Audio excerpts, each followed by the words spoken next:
It's a roast dinner and as much fresh food as possible. We cook the chicken from scratch. They've got chicken stuffing, roast potatoes, boiled potatoes, peas, carrots and cauliflower with gravy, and then there's a lovely pudding, which jam sponge I think today. I'm not on the pudding side, and custard, so yes. I remember distinctly sitting in my study when the news came out that there was the first lockdown, and I was gobsmacked really and thinking, what's my work now if I can't go to church, etc. I had begun to be part of Newtown Network, which is a group of people involving Town Council, PAVO, voluntary agencies, statutory agencies. It came out in Newtown Network that people were struggling with shopping and eating, and we're also involved with a food bank. It was a case of people needing food but also needing cooked food. And so once we started the Sunday lunch, I was very keen that it was going to be a proper lunch, freshly cooked. So it was going to be a Sunday roast and it was going to be a hot pudding. Once it was out there, we knew that it was well received. Some men, who are big eaters, couldn't believe it that they were having a Sunday roast rather than just a little snack. So I go out on a Saturday, I order the meat, I go out on the Saturday and do the shopping.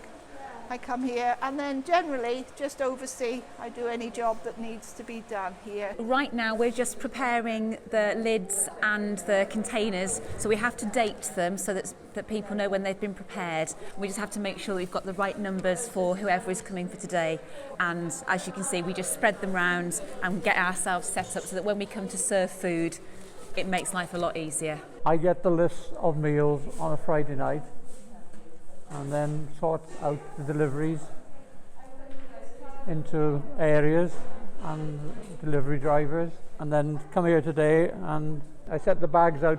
You'll see there's some with a tick on and some with an asterisk on. The ticks are single meals, the asterisks are 2 meals, and if there's more than 2 we put an asterisk and the quantity behind it. Then the drivers come in and we take the meals out to them outside. They don't come into this area at all.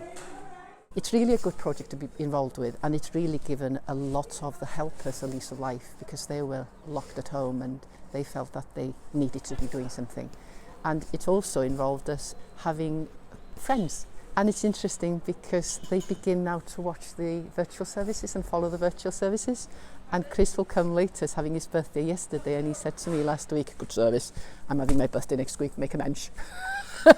And I'm thinking we've got all these extra friends. And to be honest with you, will we see a new face to All Saints Church after this? Yes.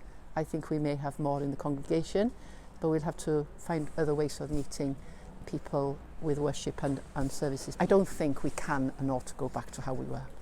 It's been very, very rewarding, especially now we find that we are dealing with more families. I know we've got several teenagers that we're feeding now. We both got involved from the beginning last March when the lockdown happened, and it's just been absolutely fantastic to be part of a team of people who are serving the community. It's just helped us to reach out to people, some within the church, but mostly outside of the church in the community, and it's just been a fantastic privilege to serve people who need that help. Nia involved me, and it is something to do. Because Sundays I used to stay home and just do the housework, but Sunday I'm looking forward to come over, do something for somebody to appreciate. It has put All Saints on the map of Newtown. We weren't known. I thought my ministry was fruitful. It was not fruitful. We cared for our own, really, other than funerals, weddings, baptisms. But now we really do care for the outside community. We've certainly got a much bigger profile in the town now. People know us, people know the church, they know Nia. And yeah, it has made a big difference to the way the town sees the church. And I'm sure it will make a difference for the future as well. It's seen as it reaches out a lot more than other churches do. It reaches out to people who need it. I think it's also helped people see that the church is not the building, the church is the people, and we're out there right amongst the community where we're actually needed. The messages that have come back, people are so grateful. And I think some of it is that they're seeing a face and talking to someone. So the delivery people are key to all of this. It's a two-pronged thing. It's bridging the loneliness and supplying a good quality meal. You know, the big question is what the church is about. and the church is certainly not about opening its doors for worship. This project really gives us even more involvement in community, and that's what the church is meant to be, isn't it? We're meant to be the presence of the Lord, meeting the needs of people in our community. And when I think about this project, you know, not to be complacent really, we're only touching the surface. We've only got 80 people and the population here is many thousands more. I'd be saying, God, what next? We didn't think about this one, we just did it. We didn't plan, it just happened.